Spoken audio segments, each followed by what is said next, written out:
আমি আমার মা আমার বোনদেরকে বলতে চাই, কখনো স্বামীর কলিজায় আঘাত দিও না, কারণ স্বামীর কলিজায় আঘাত দিলে তোমার জীবনে জান্নাত জুটবে না।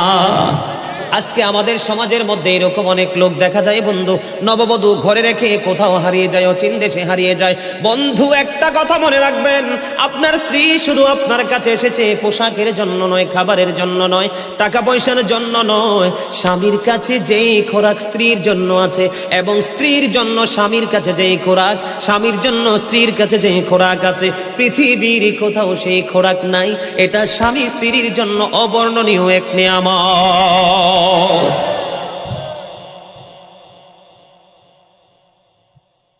মনু হাসতাছো কি ফিন্নি?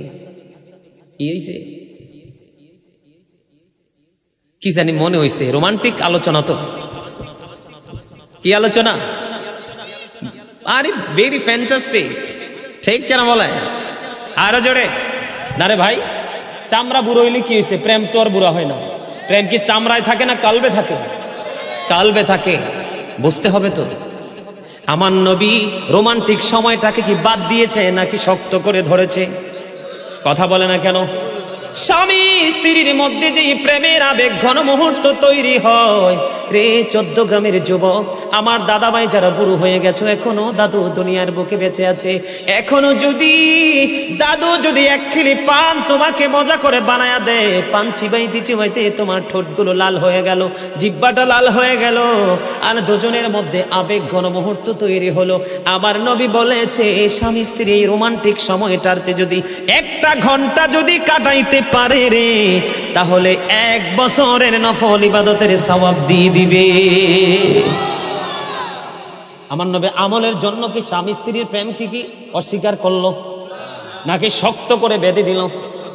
এরে যুবক, বউকে কষ্ট দিও না।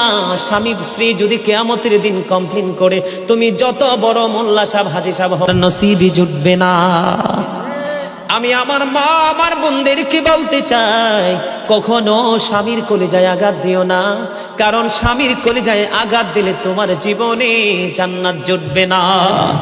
আমি সব সময় বলি বন্ধু, আইসো ভবে যাইতে হবে কবরে, হিসাব নিকাশ দিতে হবে হাসরে। আল্লাহুম্মা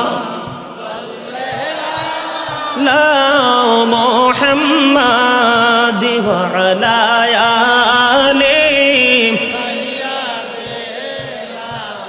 মুহাম্মাদ ওয়া আলা আলি মোহাম্মদ। কারে বাবারি কারে বা ঘর কারে বাকি, যখনই চলিয়ারে যাবে প্রাণ পাখি।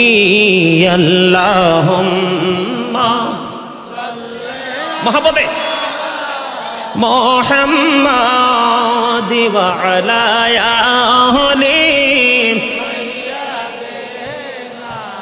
মুহাম্মদ। জোরে জোরে বলেন আলহামদুলিল্লাহ। বন্ধুরে আমার, এই জন্য বলেছি অটো দিয়ে রিক্সা দিয়ে চিনজি দিয়ে আসলে আপনি সওয়াব থেকে বঞ্চিত হয়ে যাবেন। যার বাড়ি যত দূর সে তত বেশি নিয়ামতের অধিকারী হবে। এইগুলো হলো আমার রাসূলের আদর্শ, নবীর শিক্ষা।